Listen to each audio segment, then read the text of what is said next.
We'll be going over a 1-year competitive retrospective on Union Arena. Union Arena 1 year later. So for the OGs, they will remember that this game actually started with the Super pre-release. So the goal of this was basically that you picked up one of two starter decks, either the Bleach starter deck or the Hunter x Hunter starter deck. You would play against each other straight out of the box. So next we'll be looking at cards found only in the starter decks. We have our 5-cost 2 action point Renji, and most importantly is our 4-cost 1 action point Ichigo, which is actually still played to this day in purple Bleach decks. And in the green Hunter x Hunter deck, we have our 5-cost 2 action point Killua and our 5-cost 1 action point Gon. Notably, this card is a lot less played today. It was definitely a pretty powerful card in the meta of these two starter decks. So soon after, we have the release of the booster packs, starting with Hunter x Hunter, which released on October 4th, 2024. And notable cards in the booster pack is, of course, our Gon, which was a pretty straightforward card, given that he basically pumped by 1,000 when played and when attacking. So this effect is, funny enough, pretty simple now, compared to all the cards nowadays. And we have our Killua Raid card, which was a key card in the specified slots deck. And we have our Blue Bomber Genthru, and we have our Illumi, that gives damage to and allows you to pick a card that when sidelined allows you to draw 2 cards. And also we have our Crollo for the Phantom Troop deck, which has impact and allows you to basically copy the when played ability of a Phantom Troop card. But most importantly, the strongest raid card of the entire set was a 7-cost Kurapika, which on raid inherently had impact 1 and was on the turn it was played allowed to gain snipe. And this came in with a very impressive 5,000 BP. So this was definitely the heavy hitter of the entire set. And at the same time, Bleach, which is now Volume 1, released on the same day, October 4th, 2024. And we're going over the key cards of the set, which is the 7-cost Yamamoto, which was definitely a very big heavy hitter in the 13 Court Guard Squads deck, because it came in with impact and allowed you to bring up your cards from the backline while boosting them. And also we have our 6-cost Yachiru, and we have, of course, our Kenpachi, and we also have our Stern Rider cards, which was the 6-cost Yubaha. And this card was a very interesting card when it came out because it had a variety of effects, notably gaining damage 2 and 1000 BP if 2 or more characters have been sidelined during this turn, and was also one of the first cards to have a strip effect on it. And then we have our Drugram, which is another Stern Rider card. Another very interesting card because it had an effect that triggered if your opponent used a trigger ability during their turn, which allowed you to draw 2 cards and then place 1 card from your hand into your sideline. And it also allowed you to discard an opposing card if you have less cards in your hand than your opponent. And we have our Asnod. That was a very interesting card that fit into the resting strategy of the Stern Riders by allowing you to rest an opposing card with 3,000 or less BP. And for the Bambi lovers, we have the first card that showed up for Bambietta, and this card was very simple. It just allowed you to sideline an opposing card that was rested. And we have, of course, our Byakuya, a purple card, and this card had a variety of effects, but it basically allowed you to use your sideline as a tool by removing cards in your sideline to allow you to BP minus cards. And in the set, we have, of course, our heavy hitter cards, notably the 5-cost Ichigo, which allows you to sideline an opposing card by removing cards from your sideline. And we have our Renji, which was a very interesting card because even when non-rated, it still had the ability to gain damage 2 by paying 1 AP. But notably, when rated, you could remove 4 cards from your sideline to BP minus a card by 3,000. And we have our 4-cost Rukia, which when rated allowed you to draw 3 cards and discarding 2. And of course, we have our 4-cost Toshiro that allowed you to, when rated, freeze an opposing card. So the first tournament that we had was an online tournament hosted by Eggman, and this happened only 11 days post official release, and this happened on October 15, 2024, and it featured 60 players. Notably, out of the top 8 archetypes, half of them came to Purple Bleach, and be going over the key decks from this tournament. The winner, Jake, won with a Purple Bleach Rush deck, coming out first, undefeated, in 6 rounds. But what is also notable is that first, second, and third place played the exact same deck, which is this deck list over here. And if you're familiar with the history, this is basically when Renji Rush came to be. So be going over how this deck plays if you've never heard of this deck. So basically allows you to use the 4-cost Renji that even when unrated, allows you to pay 1 AP to gain double damage. So the most notable strategy of this deck is that the creator of the deck found out that you can gain a lot of tempo by not raiding your cards on turn 3 so that you wouldn't use resources that you would need later on. Because basically raiding cards at this stage of the game was good since it allowed you to attack on the turn they were played, but outside of that, it wasn't that powerful yet. And with that logic, we're playing the Rukia, not because that we can actually raid on her. There is actually no raid targets in this deck for the Rukia. The deck is basically playing Rukia as a vanilla or no effect 4000 onto the front line. And thus, very similarly, we could play our 4-cost Ichigo onto the front line unrated to just serve as a beater. But in the late game, this card could be very useful since it gains impact by banishing 4 cards in the sideline when raided. And of course, this deck will play the 5-cost Ichigo, which serves as a removal in the mid to late game, allowing you to get rid of opposing cards. And then in 4th place, we see a Toshiro deck. So this deck at that time was playing the Yamamoto, and we'll be going over key cards in this deck. So of course this deck is playing the 4-cost Toshiro, which when raided allows you to freeze an opposing card, but also the 4-cost 2 action point Kenpachi that allows you to silent a card if you have 6 or more other affinity cards on your field. And of course the 6-cost Yachuru that allows you to search on the top and play a card basically for free. But most importantly, we were playing the 3-cost Shunsui that allowed you to generate 2 energy in the back line, but if your opponent wasn't paying attention, can be pushed up and will threaten damage too. And then in 6th, 7th, and 8th place are the green Kurapika players, and we'll be going over how this deck functions. So basically the goal is to get to 7 energy to be able to play your Kurapika that when played has impact and snipe with 5000 BP. And the snipe only lasts on the turn that it's played. And also this deck plays the Neon, which even though at a very costly 5-cost 2 action point allows you to search cards on your deck and notably try to hit a Kurapika because you can use Neon to play your Kurapika rated onto your field. And also very interestingly, this deck plays a special that does not on its own sideline an opposing card. It uses basically your Kurapika on your field and gives them snipe to be able to get rid of any card that may be bothersome. And also this deck plays the Leorio, which is a bit of a tricky card since it only has 3500 BP, but you can pay 1 AP to bring it up to 5000 BP and give it impact. And also this deck is playing the 5-cost Hisoka, and that basically forces your opponent to block this card by paying 1 AP. And when your opponent does block and they lose the battle, you draw a card. So our next big tournament happened not too long after. This happened in November 5th, 2024, and this featured pretty much double the players at 124 players. And this was the Eggman Events Quad JJK Winnabox. And be going over the key decks of this tournament.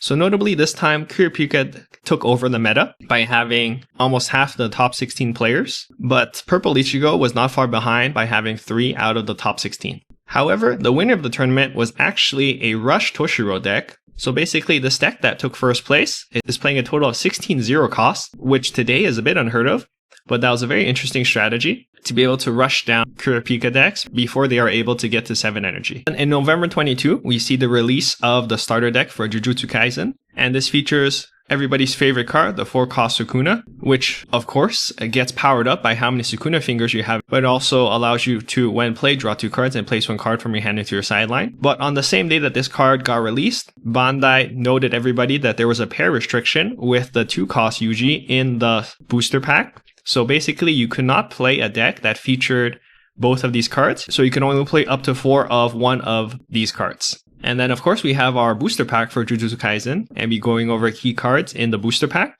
So we have our 6-cost 2 action point Satoru Gojo, and we have our 4-cost Nobara, which very similar to the Renji has an ability to gain damage too by paying 1 AP even when unrated. We have our 2-cost Toge, and we have our 4-cost Megumi that pairs up with the Shikigami build. And we have our Mahito 4-cost that works well with the Transfigured Human affinity cards. And we have our Suguru Geto card, 4-cost 2 action point non-raid card that functions very well in the Curse Spirits deck that has an ability to sideline an opposing card if you sideline one of your cards this turn. And we have our 4-cost 2 action point Miwa that was during that time a key card in the Kyoto deck. And at this point, we have the first feature of everybody's favorite Todo, which allows you to swap your opponent's cards when played and has damage too. And then the best color of this set was blue because it featured the 4-cost Kento Nanami that allows you to gain impact 1 and damage 2 if you have 15 cards or less in your deck, and also has the ability to rest an opposing card when sidelined. And of course, we have the very powerful Yuji 4-cost that allows you to bounce an opposing card 4000 or less BP when played. And this was pretty much the best raid to use on your opponent's turn because it allows you to bounce their card during their attack phase. And soon after, we have the release of Code Geass, the booster pack. So this IP did not have a starter deck that got released. So basically all the cards in the purple starter deck that was in Japan were all found in the booster pack instead. And this was released in December 13, 2024, and we're going over key cards from the booster pack.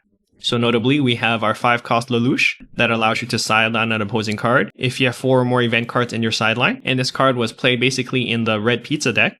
And we have our 4-cost Suzaku that allows you to unrest a card with 3,000 or less BP on your field. So this was very good in the Rush Ashford Academy strategy. And we have the first feature of one of the cards that everybody should know by now, which is the 8-cost Lancelot Air Cavalry, because it has inherently damage 2, and when rated, gains impact, and when played allows you to sideline an opposing card with 5,000 or less BP. And this comes in with an impressive 5,000 BP. And also we have our 4-cost Gawain, which was a very heavy hitter on release, because this card cannot be blocked by a character with 2,000 or less BP. But notably, when played, all your opponent's frontline cards lose 1,000 BP. So you could OTK your opponent if you play 2, because your opponent will likely not be able to block your 2 Gawains played that turn. And the biggest tournament after the release of these 2 sets happened on December 17, 2024 with 94 players. And this was just only 4 days post-release of Code Geass. Code Geass took the meta by storm by taking 7 spots of the top 16, with Blue JJK taking 3 spots. So the winner of this tournament won with Purple Code Geass, and we're going over their deck. So this was pretty much the first version of the Purple Code Geass deck. We're going over what made this deck tick at that time. So even though this deck features a lot of Lelouches, the actual powerhouse cards of the deck, at least in the mid game, were the Gurrens, because we have our 5-cost Force Block Gurren that gains impact. So basically when played, you're forcing your opponent to block while still dealing 1 damage to them. And we have our other 5-cost Gurren that allows you to sideline an opposing card with 3,000 or less BP, basically knocking down a chump blocker while still gaining impact. And we have, of course, our powerful Gawain.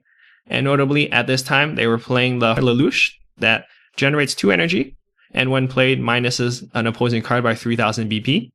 And also this other 4-cost Thrasher Point Lelouch, which was more of a utility card at that point, since it gains you card advantage with its 2 effects. And next we have the second place deck list that played Blue Sukuna JJK. Notably, this build actually became pretty standard after this tournament, and not many cards changed up until Volume 2. So of course the best card of the deck is the 4-cost Sukuna that gets powered up by how many fingers you have in the sideline while still filtering your deck. And also don't forget, the bounce Yuji was very strong since it allowed you to gain tempo on your opponent. And also the 5-cost Sukuna, which allows you to search for a finger in your deck while freezing an opponent's card. But the biggest and strongest card of the deck is actually the Sight card, which gets powered up by how many fingers you have in the sideline. And this was a killer in the late game because it allows your Sukunas to gain Snipe with Impact 2. And in third place, we have our first version of the green Lancelot deck. Of course, we're playing our 8-cost Lancelot, which is a beast on its own. But also the 6-cost Lancelot is nothing to scoff at because this card has inherently damage 2 when rated or not, but also has the ability to go up to 5,000 when rated until the start of your next turn. And of course, it gives you the card underneath back when sidelined. And this is the first time we actually see the Gloucester package being played with Cornelia. And of course, the point of playing the Gloucester is to get your Cecile onto the field earlier on to ramp up. So the biggest tournament at the time was found at Bandai Card Games Fest in Orlando. And this happened on January 4th and 5th, 2025. And this featured 256 players per day. The winner of each day faces off for the final match. So the pricing at that time was the champ wins a winner playmat, with the grand champion, basically the winner of the match between the winners of both days, gets a special match invite to go to Japan. So the winner of Saturday was Robin Swan, with a blue JJK deck, specifically a hybrid version between Sukuna and Nanami. So his deck list features, of course, the Sukuna and the Yujis. So don't forget that the point of the Nanami special, it allows you to bottom deck an opposing card, but also the deck is playing the 4-cost Nanami and also the color trigger Nanami, which allows you to draw 3 cards if you play 7 cards from your sideline into your removal area when played. And now we'll be looking at the winner of Sunday. So the first place winner was playing Renji Rush, and be going over the deck list.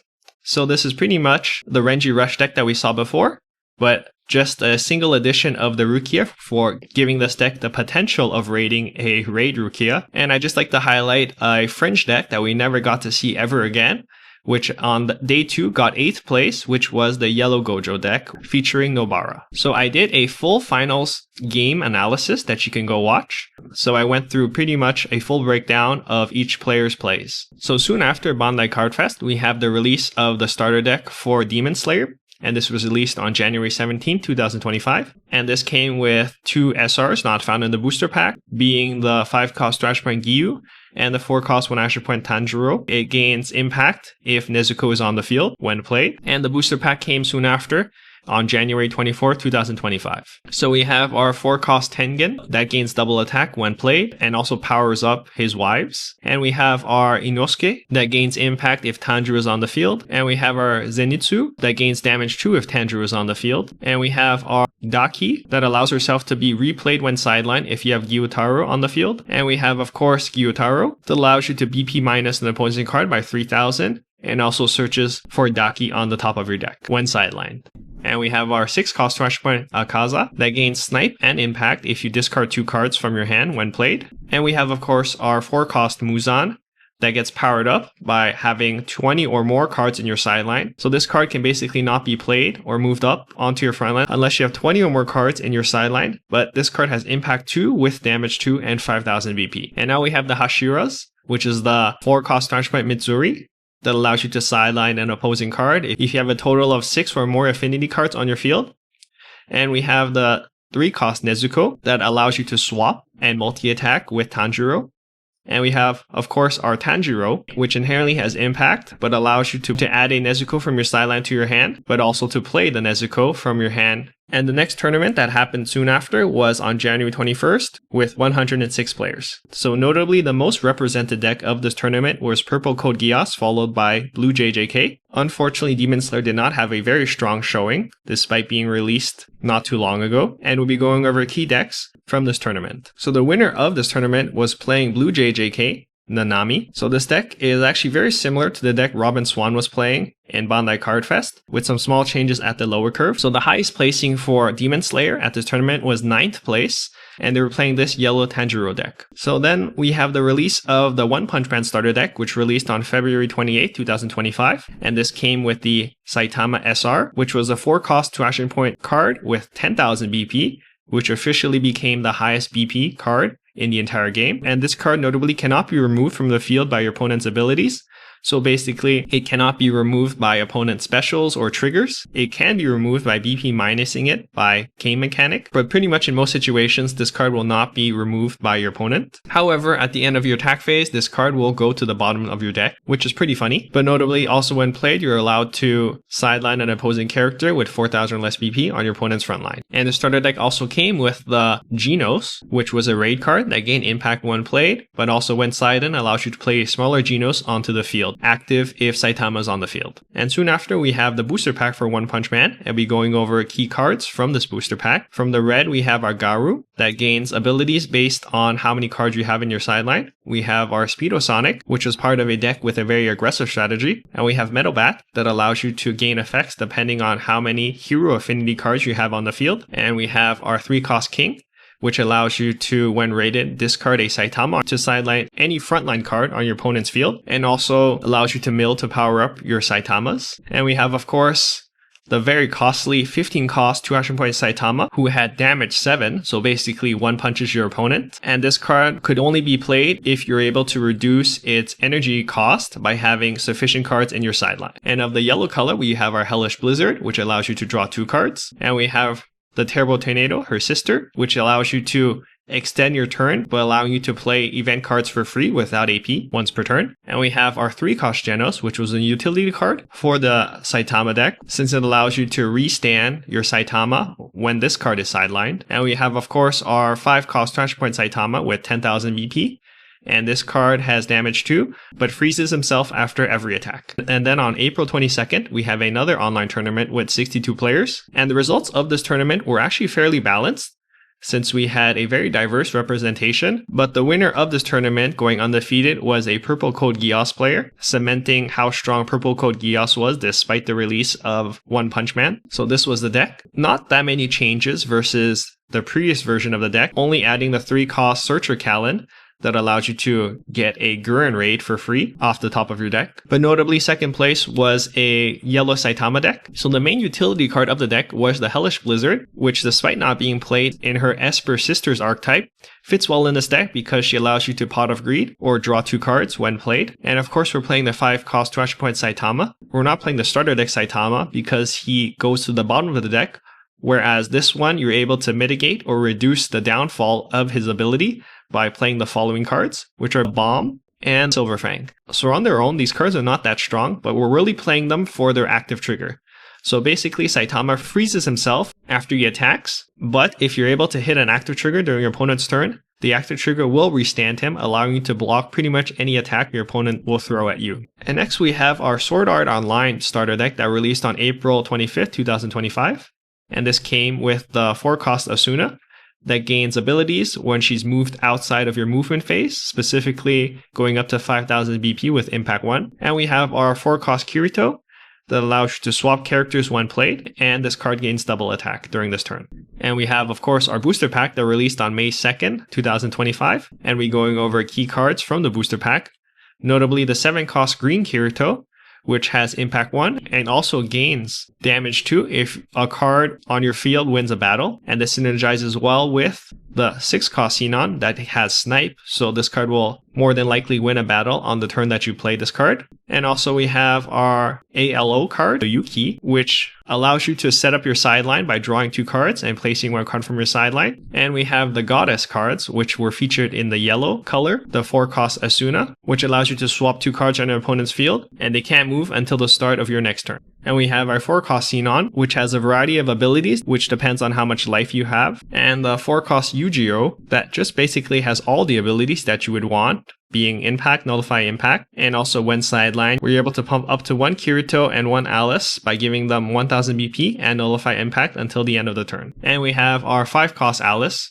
which is part of the Integrity Knights archetype, and this card allows you to sideline an opposing card if you have Kirito or Yu-Gi-Oh! On the field. And then we have our ALO blue archetype, which is the Lifa, that gains abilities depending on how many cards you have in your hand. And we have our 5-cost Kirito, which allows you to swap cards once per turn, and allows you to swap at the end of this card's attack, which basically allows you to attack more than 4 times per turn. And then we have our 4-cost 1 action point Asuna, that gains impact if Kirito is on the field, but also when this card moves outside of the movement phase, it allows you to draw 1 card when attacking. So next we have our Draw 3 tournament, which featured 62 players on May 31st, 2025. The overall ranking for this tournament ended up with a majority of Purple Code Geass. So the first place deck list was a Purple Code Geass deck. So note that this was very similar to other previous Code Geass decks, so we won't be going too much into detail. But this victory really cements how strong Purple Code Geass was at this time, given that it had won multiple tournaments. And we'll be highlighting some other more notable deck lists that were not seen previously. Notably in 6th place was the Metal Bat deck. So how this deck works is using the 4-cost Metal Bat that gains abilities based on how many hero affinity cards you have on the field. When you have 6 or more, when sidelined, this card can bring himself back rested, unrated, by discarding 1 card from hand. And how this deck functions is that you're supposed to spam a bunch of 4000 BP characters to eventually whittle your opponent down. But we also have our Genos with 4000 BP, and we also have Atomic Samurai, a 4000 BP 2 action point card that can sideline an opposing card, depending on how many cards with hero affinities you have on the field. And also Terrible Tornado, which is another 4000 BP card, and Watchdog Man, who is 4000 BP but cannot be moved, and also generates 2 energy. And also Puri Puri, who is a 1-drop that can become 4000 BP if you have no cards in hand. And in 8th place, we have our Goddess deck. So this is a yellow SAO deck. So this deck is very interesting since it features a lot of different mechanics. And also we have in 12th place, the first time we see the blue Kirito deck from SAO, top a tournament. And then on May 30th, we have the release of the Black Clover IP, starting with the starter deck. And notably in the starter deck, we have new cards, which is the 5-cost action point Yuno, and of course our 4-cost 1 action point Asta. So this is a very interesting card since this is the first time we are able to place cards face down under our cards on the field. And this uses those cards face down to gain impact. And also when played, this card can negate all of your opponent's abilities on 1 card. And the booster pack was released on May 30th, 2025. So we have our green cards, which is the 7-cost Mario Leona, which is a huge card at 5000 BP, which has Impact 1 and Damage 2, and also allows you to pump a card on your field. And we also have our 5-cost Yami that has the ability to strip a card by paying 1 AP or drawing 2 cards, and can also pump a card once per turn. And also we have our smaller low-cost cards in the green archetype, which is our 3-cost Asta that allows you to reveal cards on the top of your deck. And if that card has 3 required energy, this card gains impact. And we have a card that fits in with that same archetype, which is the 4-cost Yuno, that also manipulates the top card of your deck. And if that card is 3 required energy, you can place it onto the field resting or perform raid with it. And now we have the purple cards of the set, starting with a 5-cost Dante that allows you to mill cards when attacking. And this will fit in with the main card of the purple color, which is the Tree of Qulfoth. And this basically is the first time we see an alternate win condition, since this card allows you to win the game without dealing damage to your opponent when you have no cards in your deck and 3 or more Dark Triad Affinity cards with unique card names on your field at the end of your attack phase. And we also have our 4-cost Yami, so this is part of the Black Bulls archetype, and this is one of those cards that care about how many number of affinity cards you have on the field. So if you have 6 or more Black Bulls affinity cards on your field, you can sideline an opposing card with 4,000 or less BP on their front line. And we also have the Asta card that fits into the Black Bulls archetype, and this is very similar. It gains abilities based on the number of cards with Black Bull's affinity. And now we'll be going over the red cards for this IP. So we will start with the 4-cost Mimosa. And this card mainly works in the event cards. So basically this allows you to reduce the AP of the next event card you play. And you can also have the option of getting an event card back from your sideline to your hand. And now we have our 5-cost Noelle. And this card gains abilities if you have used an event card this turn, notably gaining 1000 BP, going up to 5000 and impact 1. And also depending on how many event cards you have in your sideline, this gains a variety of different effects. And we have our 4-cost Nash False. This works well with the archetype that places cards face down, and this is followed by our 5-cost Asta that basically allows you to sideline an opposing card when played with 4000 less BP. But notably, this card will sideline itself if this card is on the front line if you do not have a card face down underneath it. So you should either play this card in your back line or continuously place a card underneath it so it doesn't sideline itself at the start of your turn. And then notably, Bleach Volume 2 released at the same time as Black Clover. So this is a Volume 2 set, so it basically functions with the Volume 1 set in that you can play cards from both volumes at the same time since they are part of the same IP. So we have our 4-cost Giselle, 2 ration point. So this works in the previously known Bambietta deck. And this powers the deck up by allowing you to recycle cards from your sideline once a turn every turn. And we also have a new Kenpachi, the 4-cost Raid Kenpachi.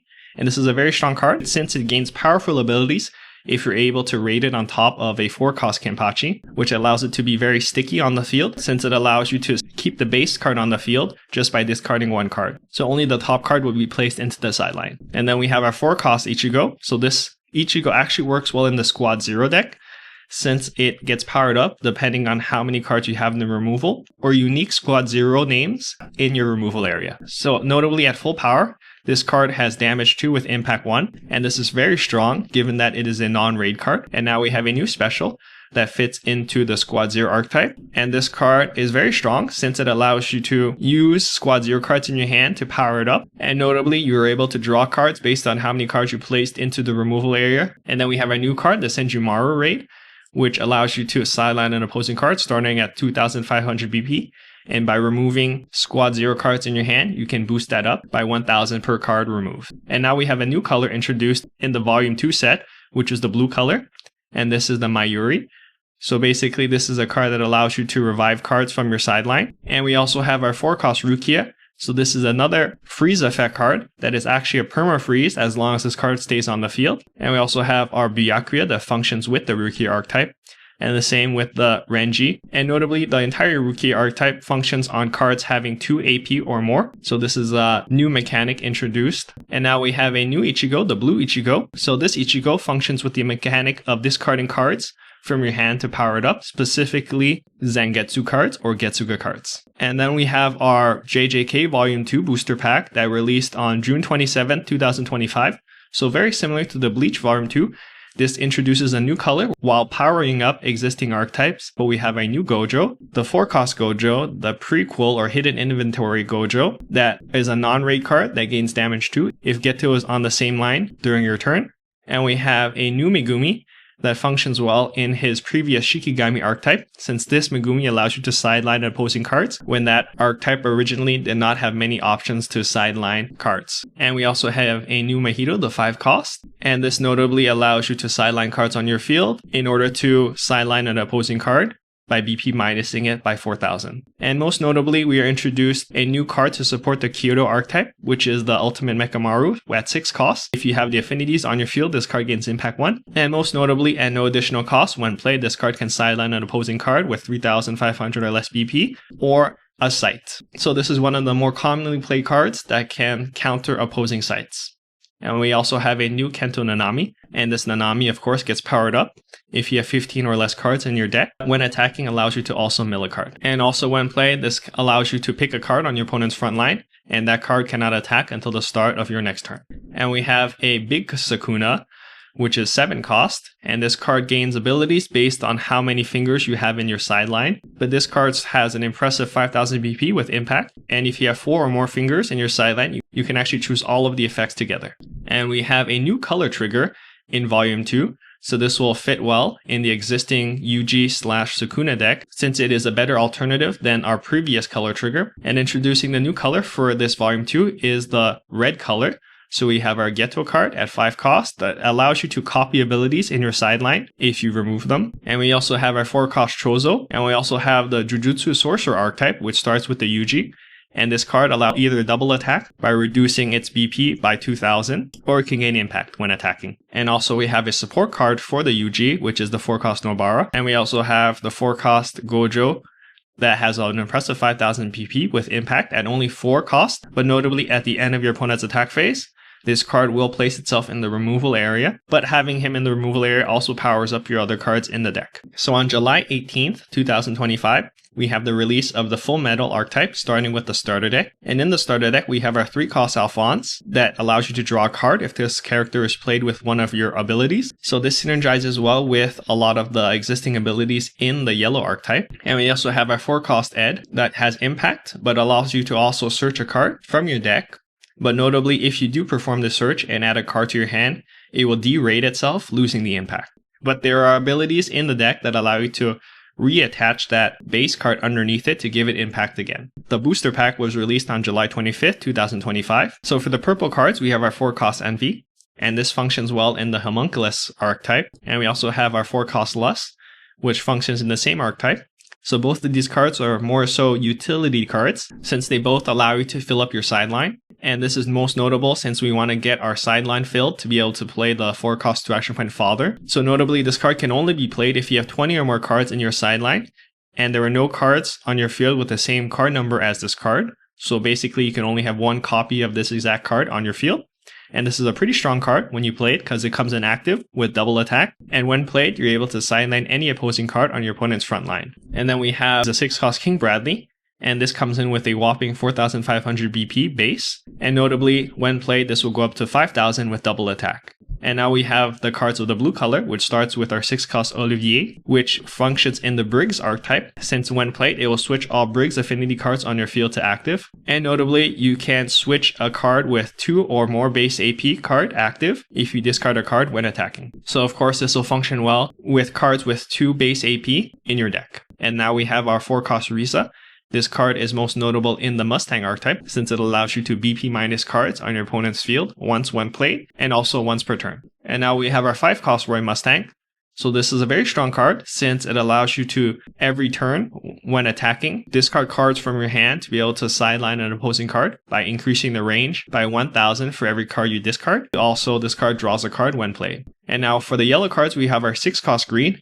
So this is a tank of a card, since it goes up to 5,000 BP when rated. And also your opponent must block when played. And also when sidelined, you can actually bring back the base card if you discard a card from hand. And also we have our 4 cost Ed. So this of course will work well with the Ed archetype. And it functions very similarly, where that you have the option of derating it to be able to summon back an Alphonse with 3 or less required energy from your sideline set to resting onto your field. And this is one of the Alphonses that you want to summon. So he starts as a 4 cost, but he costs only 3 if you have Gateway of Truth on your field, which allows him to be summoned back by Edward. And now we have our first offline regionals. So this is the first time we have official big events that will lead up to nationals, and we'll be going over the prize structuring of the regionals. So most notably, they increased the prize structuring, which is very good, since top 8 is given a choice of a gold Union Arena card. Also, you get a playmat if you are 2nd to 4th place. But most notably, the champion or the winner of the event gets 1 copy of each of the gold Union Arena cards. So that is a crazy reward for being first. The first one happened at Gen Con on August 3rd, 2025, and this featured 256 players, and the winner was first, going undefeated in 8 rounds with Blue Mustang. So of course how this works is that we use our Riza Hawkeye to soften up opposing cards with the BP minus ability, and then every turn when attacking we can use our Rurouni Mustang to sideline opposing cards by discarding. And most notably, this deck is playing the Ed, since this card provides a body that your opponent has to deal with, while being able to come active the turn he has played by taking a card from your life to your hand. And also this deck is playing the 4-cost Rurouni Mustang as an additional raid target, while still being a threat that can draw you a card if you have no cards in hand. So this is the pie that shows how each deck was represented. Blue Mustang took a large number of the top 16, followed by Purple Bleach. And here are the names of the top 16.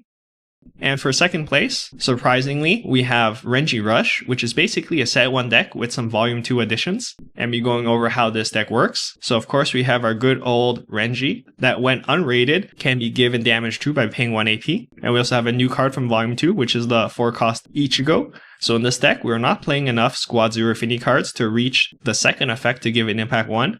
But this card is still a threat in that it is a 4000 BP card that your opponent has to deal with, and also has nullify impact, and can gain damage too if you have 10 or more cards in your removal pile. And one of the new cards in Volume 2 is the 1-cost Renji. It is a great consistency piece, and that gives the deck more filtering, while also being a raid target for Renji, and also has a decent 2500 BP for defending or attacking. And now we have our 5th place deck, which is the more standard Squad 0 deck that everybody thought would be very prevalent in the meta, and we're going over how this deck functions. So the strongest card of the deck is actually just the sight card that was released in Volume 1. So this is the Royal Palace. So basically the purpose of this card is that you can switch it to resting and look at the top card of your deck. And if you have a Squad 0 card, you can add it to your hand. But even if it's not a Squad 0 card, you can keep it on the top or place it into your sideline. So this card is very strong since it allows you to have a free draw every turn, since most of your cards are Squad 0 cards. But even at worst, you can actually mill a card, and this will fuel your 5-cost Ichigos, which require cards in your sideline to be able to sideline opposing cards. And we have our 4-cost special of the deck, which is a very strong card since it allows you to filter through our deck by removing extra cards in our hand that we don't really need, cards that we have drawn with the Royal Palace. And we also have our 4-cost Ichibei that functions very well by stacking the top 4 cards of our deck, so that we can have predictable draws to be able to gain card advantage through our Royal Palace. And of course, we can use all the extra cards from our Royal Palace draws to fuel our Senjumaru to be able to sideline opposing cards. And also the 4th-cost Ichigo can get full power because we are playing enough names to give it both damage 2 and impact 1. And now in 7th place, we have a purple Jujutsu Kaisen deck, the Toto deck. So we'll be going over how this deck works and how ultimately it was able to surprise the meta with its unique mechanics. So of course, the star of the deck is the 5-cost Toto, which inherently has damage 2, but also when played, you're able to swap characters on your opponent's field. So the main idea is to pull out their 2 energy generators from their back line so that they can't reach the energy that they need to be able to play their big cards. And of course, we have our Ultimate Mechamaru. So this card allows you to be able to sideline an opposing card with 3,500 or less BP, or also knock out a sight.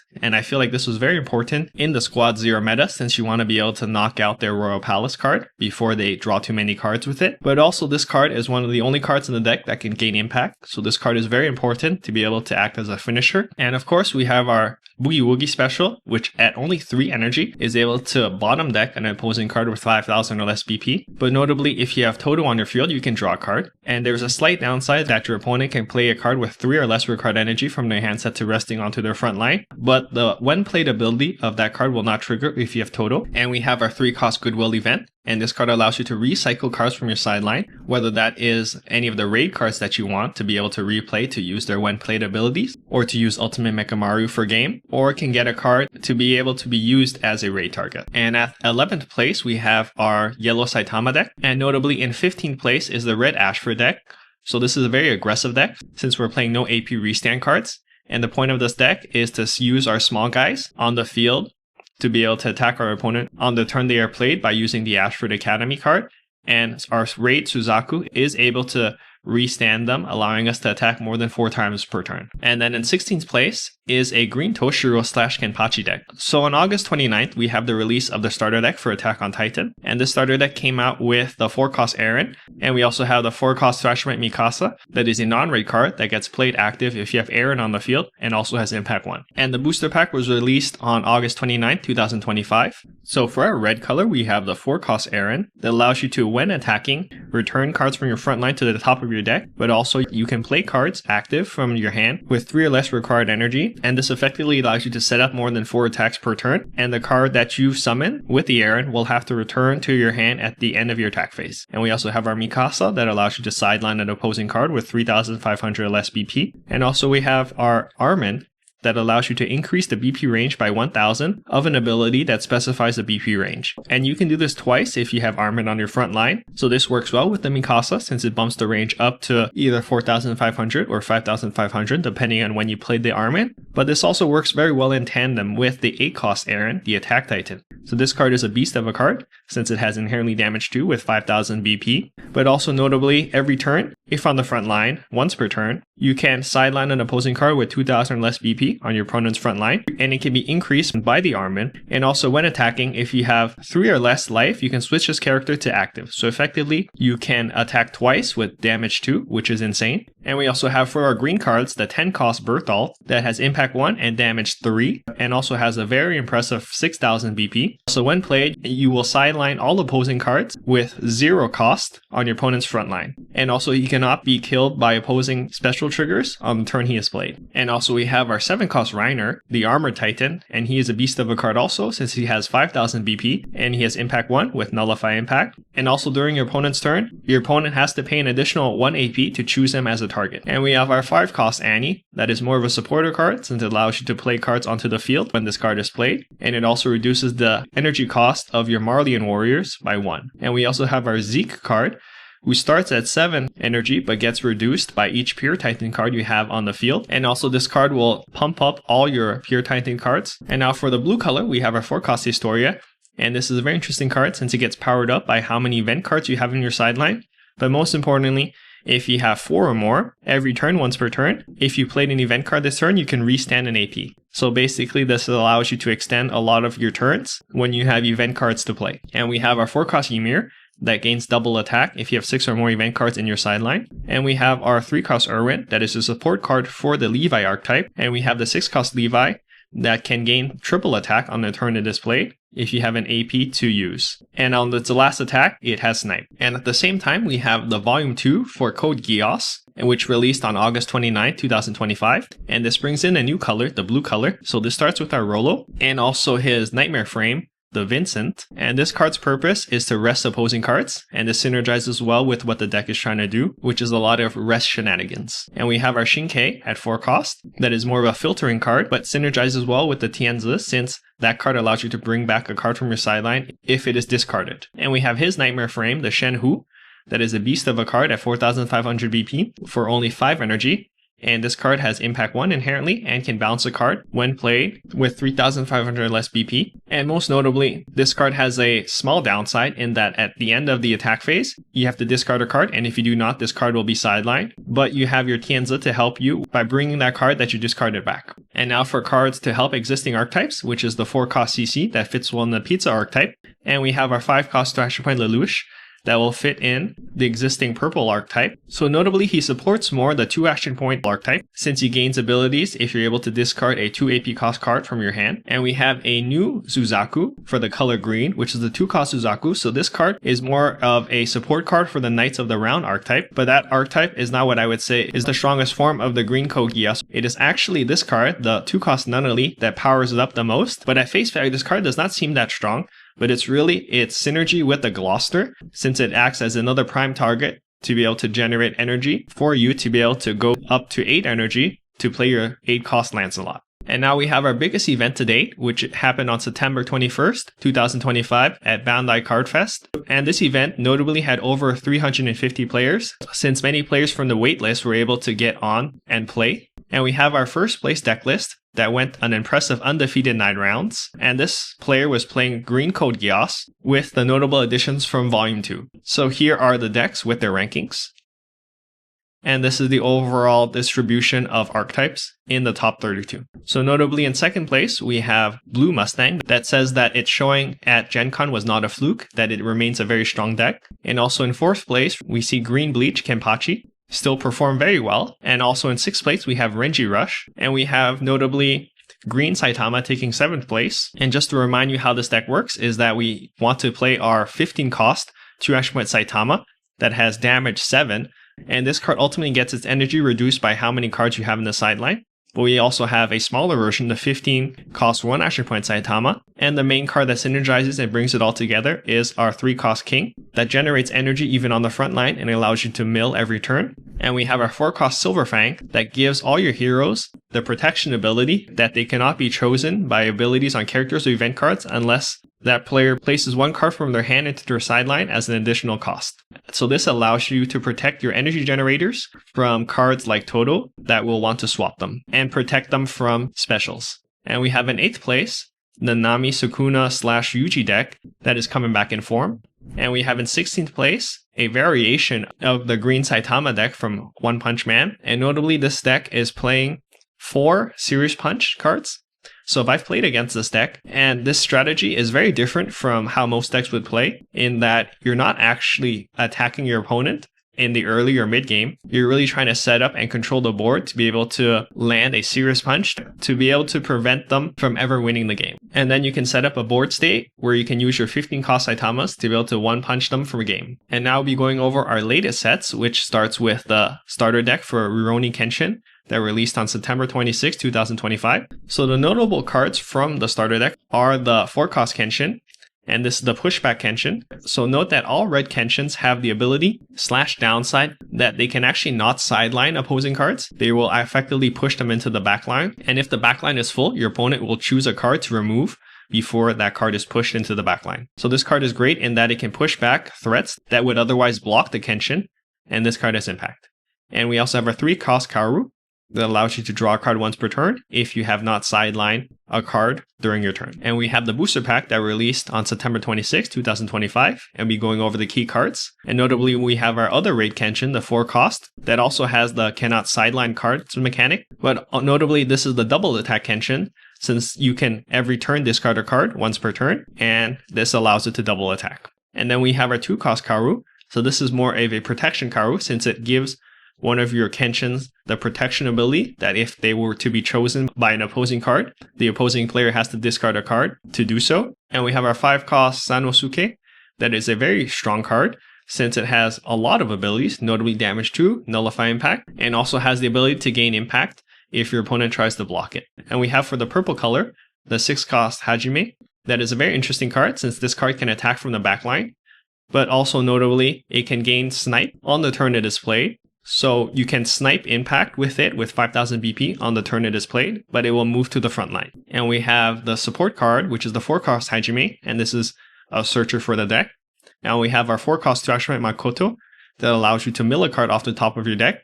And if it is 4 energy, you can sideline an opposing card with 4000 BP or less. And this synergizes well with the next card, which is the 4 cost Sojiro. So when this card is milled, you can effectively raid it for free if you have the fulfilled energy, and when doing so, it gains impact and you draw a card. And this card can also de-raid himself and place him onto the top of the deck to be able to continue the combo. And we have our 4 cost Aoshi, and this is a very interesting card because it can place the base card onto your field to be able to be used as additional raid targets or as a card to be turn rested for other cards in the deck. And we have our 5 cost Kenshin. So this is another form of a double attack Kenshin. So simply buffing him up to 6000 allows him to double attack. And we have our 7 cost Seijuro. So another very strong card at 5000 BP that gains damage 2 and can get an event card back when played from the sideline. And can also pump up one of your other cards by 1000, synergizing well with the 5 cost Kenshin that we saw before. And at the same time, we have our Hunter x Hunter Volume 2 booster pack release on September 26, 2025. And this comes in with the new color, the yellow color. So we have our 4 cost Gon. And this card synergizes well with Killua and Hisoka. So notably, the 6 cost Hisoka sets up a protection effect on Gon and Killua and himself, in that to be able to choose them, they must place a card from their hand into their sideline as an additional cost. And then we have our 3-cost Killua, give Gon damage 2, or Snipe. And we have the 5-cost Razor, that is a key card in the Nen Beast archetype.